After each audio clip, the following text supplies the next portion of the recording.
Hello बच्चों, क्या हाल चाल। आई होप आप लोग बढ़िया होंगे। मैं एकदम भन्नाट। आज इस वीडियो में हम पढ़ने वाले हैं फैक्टराइजेशन, एक नया चैप्टर जो कि क्लास 8 का सबसे इंपॉर्टेंट चैप्टर है। Let us begin this chapter without any delay. Are you ready? Yes sir. इस चीज को बड़े आराम से देखना है ना। जहां भी आपको नहीं समझ में आएगा, हमको समझ में नहीं आ रहा सर, ये चीज हमको दोबारा समझा दीजिए, है ना। खिड़की खोल लीजिए। तो शुरू करें क्या? शुरू करें? चलिए। फैक्टराइजेशन का मतलब होता है गुणनखंड। क्या होता है? गुणनखंड। क्या होता है? गुणनखंड। ठीक है ना। क्या होता है? गुणनखंड होता है। पहले हम क्या करेंगे, इसका तो मतलब आपको समझ में आ गया कि फैक्टराइजेशन क्या है। बीच में भी हम आपको और बताएंगे। तो पहले आपके एनसीईआरटी में हेडिंग दी गई है फैक्टर्स ऑफ नेचुरल नंबर। पहली हेडिंग दी गई है क्या? Factors of natural number. मतलब इंट्रोडक्शन में पहला आपको क्या पढ़ना है? फैक्टर ऑफ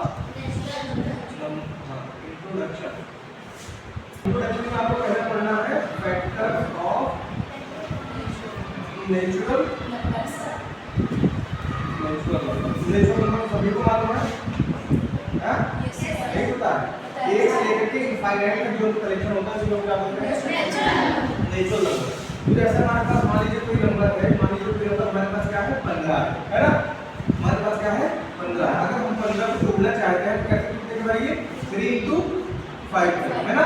इसमें लिखेंगे 3 into 5। सिर्फ आप सिर्फ देखते रहो, है ना। क्या कहना है आपको? सिर्फ देखते रहना। अभी कुछ लिखना ही नहीं है आपको। अभी कम से कम 10-15 मिनट आपको सिर्फ ये समझना है फैक्टराइजेशन क्या है, कैसे करना है। अभी कुछ लिखने की जरूरत आपको नहीं। अब की कौन जाएगा हिंदी में? आयुषी तुम जाओगी? और टॉपिक लेके आई दो टॉपिक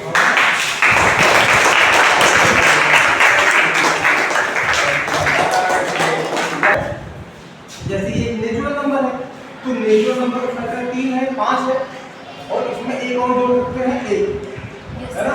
एक जो होता है वो सबका फैक्टर होता है। एक जो होता है वो सबका फैक्टर होता है। इसलिए हमने यहाँ पे 1 जोड़ दिया।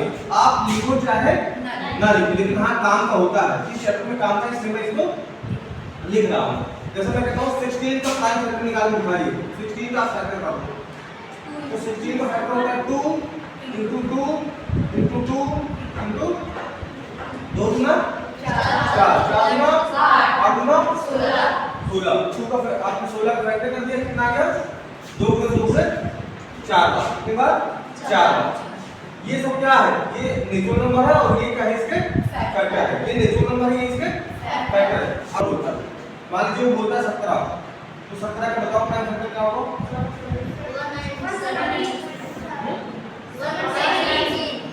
मतलब 1 into 17 है ना। क्योंकि वो ऐसे कैसा नंबर है? Prime number. बात समझ आ गई? तो क्या सभी नेचुरल नंबर को आप फैक्टर के फॉर्म में रिप्रेजेंट कर सकते हो? एक और दे रहा हूं 20 करके दिखाओ। 2 into 2 into 5, 2 से 2 से 5, 2 दूनी 4 5 20। ठीक है ना। बात समझ आ गई? तो आपको समझ में आ गया होगा फैक्टर ऑफ नेचुरल नंबर क्या है। फैक्टर ऑफ नेचुरल नंबर क्या है? अब दूसरी हेडिंग बताओ क्या है दूसरी heading? Algebraic expression. Factor of algebraic expression. Algebraic expression पता है आपको? अलजेब्रिक एक्सप्रेशन पता है ना। देखिए कैसे, जैसे हमारे पास है 2x स्क्वायर 3x y, हमने लिख दिया 5xy स्क्वायर 3zyx। ठीक है ना। ये क्या है? आपके अलजेब्रिक एक्सप्रेशन है।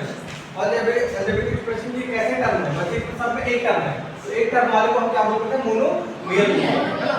लेकिन हमें क्या सीखना? Factor of algebraic expression. तो हमने आपको शॉर्ट में बता दिया यही क्या है आपका अलजेब्रिक एक्सप्रेशन। अलजेब्रिक एक्सप्रेशन क्या होता है? कांस्टेंट और वेरिएबल से बना हुआ जो टर्म होता है उसे क्या बोलते हैं? अलजेब्रिक एक्सप्रेशन बोलते हैं। बात समझ आ गई? जैसे हमारे पास पहला अलजेब्रिक एक्सप्रेशन है कितना है? 2x square. अब देखिए 2x स्क्वायर को अगर हम फैक्टर करेंगे इसका, अगर हम इसके जैसा करेंगे, अभी हमने सीखा फैक्टर ऑफ नेचुरल नंबर, अभी हम सीख रहे हैं फैक्टर ऑफ अलजेब्रिक एक्सप्रेशन। अब इसका अगर हम फैक्टर करेंगे तो 2 गुणे x गुणे x आएगा। कोई दिक्कत नहीं है। इसके करके देख लेते हैं 3x y कितना आएगा 3 into x into y कोई दिक्कत नहीं है। y से स्क्वायर करके देखते हैं कितना आएगा 5 into y into y क्योंकि y की पावर यहाँ पे 2 है, y की पावर यहाँ पे क्या है 2 है। चलिए थोड़ा सा नेगेटिव ले लेते हैं, मान लीजिए यहाँ पे -2 है, यहाँ पे मैंने माइनस लगा दिया सकते हैं आगे। अब देखो करके देखते हैं -2x है तो इसका -2x स्क्वायर है तो इसका क्या हो जाएगा -2 into x into x। बात समझ आ रही है क्या हो जाएगा -2 into x into x हो जाएगा। या कुछ लोग इसको ऐसे लिख सकते हैं कि 2 के सामने वो माइनस लगाना नहीं चाहते। अच्छा हम 2 को ऐसे लिख सकते हैं कि -1 into 2 भाई -2 को -1 into 2 लिख सकते हैं ना, तो -1 into 2 into x into x। बात समझ आ गई।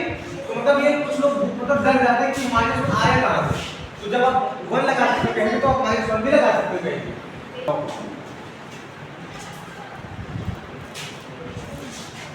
डर लगता है कि नहीं है, डर लगेगा।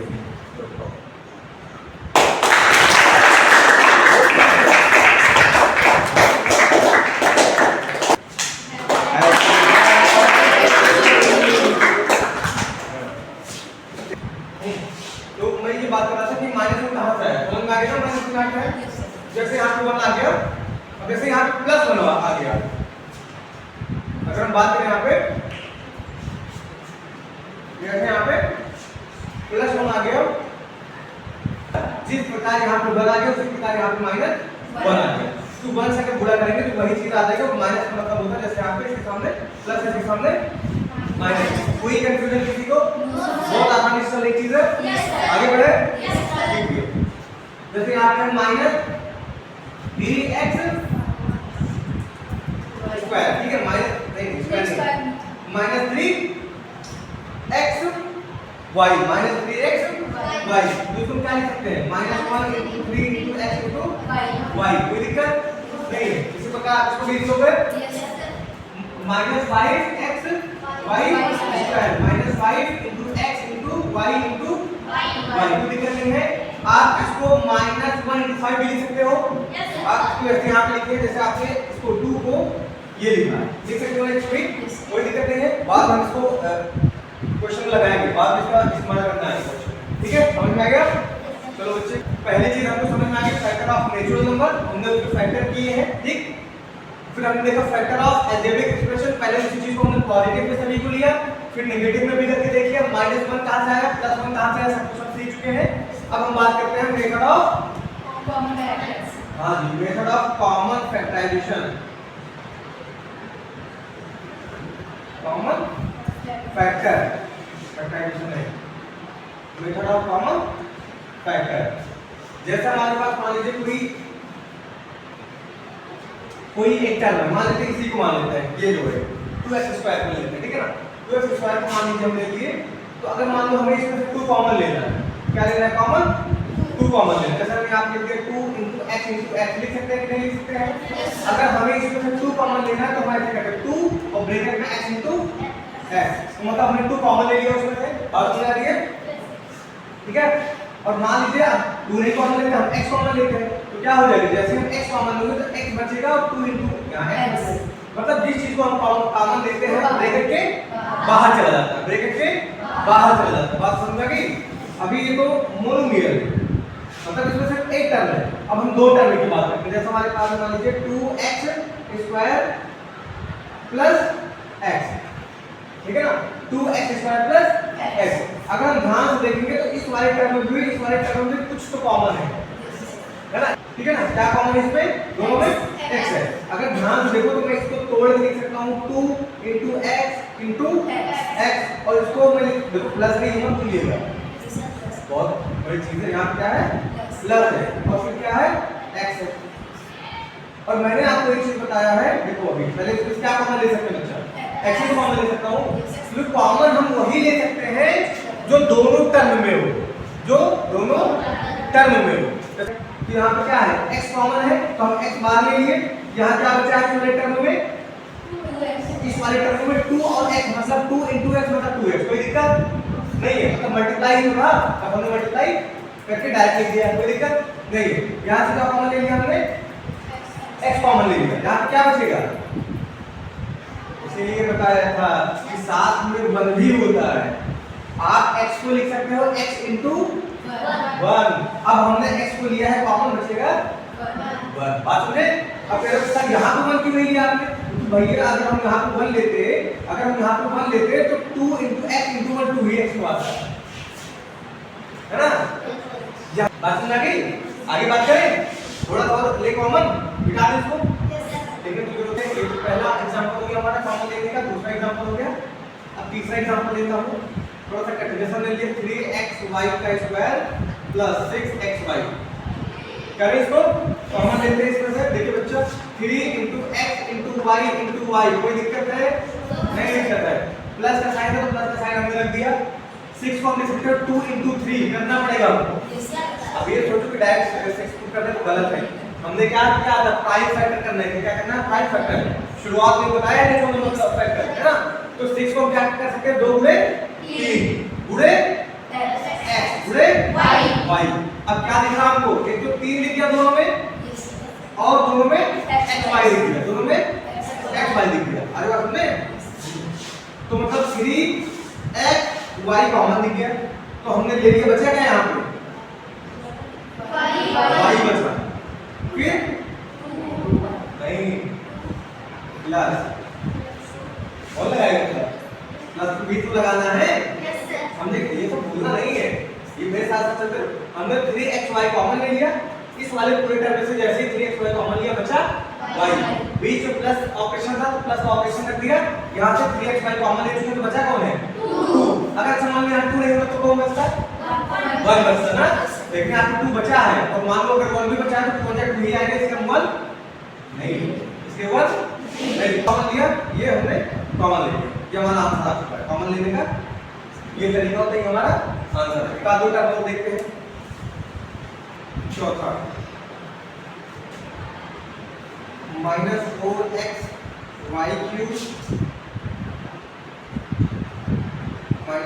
-2y। ठीक है, देखो इधर उससे ध्यान नहीं, मतलब ध्यान दो, लेकिन क्या ध्यान होना चाहिए, नहीं भी आपका ध्यान रहा, ठीक है ना। आगे बात सुनने, देखो -4xy³ है ना, इसको तोड़ दे, तोड़ सकते हो, आगे लो -2 into 2 में तोड़ सकते हैं। अगर डर लगता है यहाँ -1 भी कर सकते हैं, कोई दिक्कत नहीं है ना, कर सकते हैं ना। लेकिन हम यहाँ पे -2 ही करेंगे, क्योंकि यहाँ पे जो टर्म है यहाँ क्या है, 4 है। अगर y को देखो तो हम y कैसे तोड़ेंगे, y into y, कोई दिक्कत हो तो बताइए भैया। देखो 2 गुना 4 हो जाएगा, -4 y का क्यूब हो जाएगा यहाँ पे। लेकिन हाँ है दिक्कत, यहाँ पे क्या है, x का, ठीक है ना। बाद में भी कर सकते हो, कोई दिक्कत नहीं, ठीक है ना। माइनस देखो आप इसको तोड़ो, यहाँ पे कौन सा ऑपरेशन है, माइनस का ऑपरेशन है ना, माइनस का ऑपरेशन है, इसको तोड़ते हैं 2। अब 2 into y into y into y दिक्कत नहीं। अब क्या कॉमन दिख रहा है, जरा बताओ अच्छा। हाँ देखो, एक तो 2 दिख गया, 2y दिख गया, 2y दिख गया, एक और y दिख गया, एक और y दिख गया, और कुछ एक और y दिख गया, हाँ जी, एक और y दिख गया। मतलब हमको क्या दिख रहा है,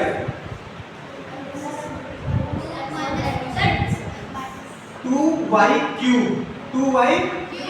मतलब हमें दिख रहा है 2y³ कॉमन ले लिया हमने, बचा क्या, -2।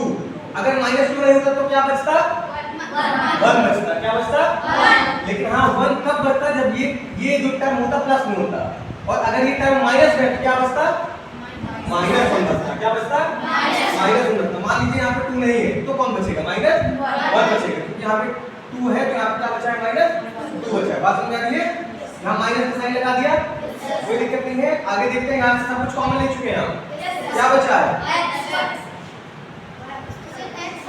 कहाँ x, इसमें, हाँ इसमें 2x बचा है, इसमें x बचा है, -2x -1 ये बचा है ना। सही है। अभी हम इसको चेक भी करते हैं। देखो अब एक चीज इसमें से थोड़ी सी और लग रही है, देखो ठीक है, क्वेश्चन आपको सही लगा है, लेकिन इसमें जो है यहाँ भी माइनस है, यहाँ भी माइनस, तो माइनस भी कॉमन ले तो थोड़ी सी बात बन जाएगा। अगर माइनस थोड़ा सा बाहर कॉमन ले तो अच्छा लगेगा देखने में। तो जब हम देखेंगे इसके पास भी माइनस है, इसके पास भी माइनस है, तो जैसे ही हम यहाँ से माइनस कॉमन लेंगे, माइनस कॉमन लेंगे, तो यहाँ से भी माइनस हट जाएगा। क्या हट जाएगा? माइनस हट जाएगा। यहाँ पे माइनस 2y क्यूब आ जाएगा और ये क्वांटिटी 2x प्लस 1। कोई दिक्कत नहीं है? कोई दिक्कत है नहीं है। अगर आपको लगता है कि आंसर हमारा गलत है तो डायरेक्ट इसको अंदर मल्टीप्लाई करो, 2 to the minus y cube और x कितना हो जाएगा? xy क्यूब माइनस और ये plus, minus plus minus 2y cube. हाँ या ना? वही चीज आगे ना? ठीक है, कोई दिक्कत नहीं है, आगे बढ़े। चलो, अब तो एक चीज आप ध्यान रखिएगा कि जब भी अगर आपको माइनस कॉमन लेने का मौका मिलता है तो हमको क्या कर लेंगे? बाहर कॉमन ले लेंगे। माइनस क्या कर लेंगे? बाहर कॉमन ले लेंगे। ठीक है ना? एक क्वेश्चन और देखते हैं ऐसे कुछ। क्वेश्चन 5 देखो, अब ध्यान रखिए, यहाँ से कॉमन लेते हैं। यहाँ क्या है? 2 into x into y into z। ठीक, माइनस इसको कैसे तोड़ेंगे? 2 into कितने बार? 2 3 बार। ठीक, कितने बार? x एक बार, y 2 बार। हाँ या ना? Yes sir. ठीक है, चलो ये अब क्या कॉमन दिख रहा है? एक 2 दिख गया कॉमन, एक x दिख गया कॉमन, एक y दिख गया कॉमन, तो मतलब 2xy कॉमन दिख गया, मतलब 2xy। इस पूरे टर्म में क्या बचा है? z बचा है। क्या बचा है? माइनस का ऑपरेशन था, माइनस का ऑपरेशन यूज किया। आगे बढ़ते हैं, क्या बचा हमारे पास? 2 टू द 4 into y हो गया क्या? 4y। हाँ सही है। चलो, एक आपको क्वेश्चन लेते हैं बुक से, जो कि छठा क्वेश्चन है, करने की जरूरत नहीं है, बहुत आसानी से मिल जाएगा। -16 z नहीं, वो नहीं, वो अलग है।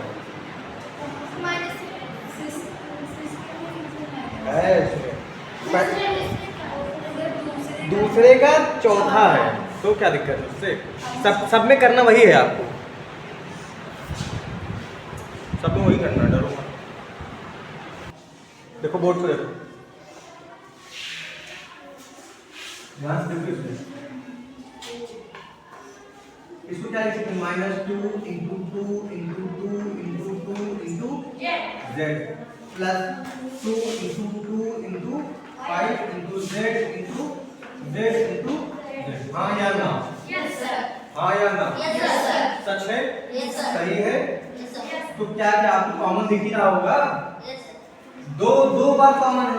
Yes sir. ठीक, एक बार z कॉमन है, क्या परेशानी भाई? 2 दूना 4 और एक z, मतलब 4 z हमने ले लिया कॉमन। कितने सिंपल सा क्वेश्चन लग रहा है? 4 z हमने ले लिया कॉमन, बचा कौन अंदर? -2 बचा, -2 बचा, बस -2 दूना 4। भाई -2 गुणे 2 कितना होता है? 40 होगा। 2 दूना 4, ये प्लस में, ये minus plus plus minus minus. बात समझ में आ रही है? कोई दिक्कत नहीं है। यहाँ प्लस और यहाँ पे क्या बचा है? 5 into z into मतलब 5z का स्क्वायर, 5z का स्क्वायर। सही तो है, लेकिन एक चीज समझो, यहाँ पे समझ लीजिए, जब ऐसा कोई हमारे पास आंसर आता है ना, तो हम ये सोचते हैं कि माइनस इसके पास ना होगा कि इसके पास हो। समझ रहे हो? मतलब ये वाला जो माइनस है यहाँ पे ना हो, ये प्लस में हो जाए, तो हम क्या करते हैं? हम माइनस कॉमन लेते हैं। इस पूरे टर्म से माइनस कॉमन लेंगे। मेरी बात सुनो, ध्यान देखो, बात सुनो। आपको पता है कि माइनस इंटू माइनस बराबर क्या होता है? प्लस। प्लस गुणे माइनस बराबर क्या होता है? माइनस। और प्लस गुणे प्लस बराबर क्या होता है? वैसे पढ़ने की जरूरत नहीं है ना, यही दोनों बहुत ज्यादा इंपॉर्टेंट होते हैं। प्लस गुणे प्लस प्लस ही होता है। अब देखिए, जैसे ये कोई चीज है ऐसा, अगर आप माइनस में से माइनस कॉमन लोगे, जैसे कोई नंबर है -2 है ना, अब मैं सोच रहा हूं इसमें से मैं माइनस कॉमन ले लूं, -2 है ना, इसमें से मैं माइनस कॉमन ले लूं, तो जैसे ही माइनस कॉमन लेंगे तो क्या हो जाएगी? माइनस प्लस 2, मतलब वो अंदर वाली क्वांटिटी क्या हो जाएगी? प्लस में हो जाएगी। लेकिन अगर मैं सोचता हूं कि जो 2 है वो +2 है, क्या है वो? +2 है, अब भी मुझे माइनस कॉमन लेना है, यहाँ पे तो आपको लग रहा होगा कि सर हाँ माइनस है तो माइनस कॉमन ले लिया, यहाँ पे +2 आ गया। लेकिन अगर इसमें माइनस नहीं है तो अगर हम इसमें माइनस कॉमन लेते हैं, अगर हम इसमें माइनस कॉमन लेते हैं तो जैसे ही इसमें हम माइनस कॉमन लेंगे तो इसके अंदर क्या आ जाएगा, -2 आ जाएगा। क्यों? क्योंकि माइनस जैसे ही कॉमन लिया तो यहाँ माइनस इसलिए आएगा ताकि ये माइनस माइनस मिलकर बाद में प्लस हो, ताकि मुझे यही क्वांटिटी मिल जाए। हाँ या ना? कितने लोग को बात समझ आ रही है? बात समझ आ रही है कि नहीं समझ आ रही है?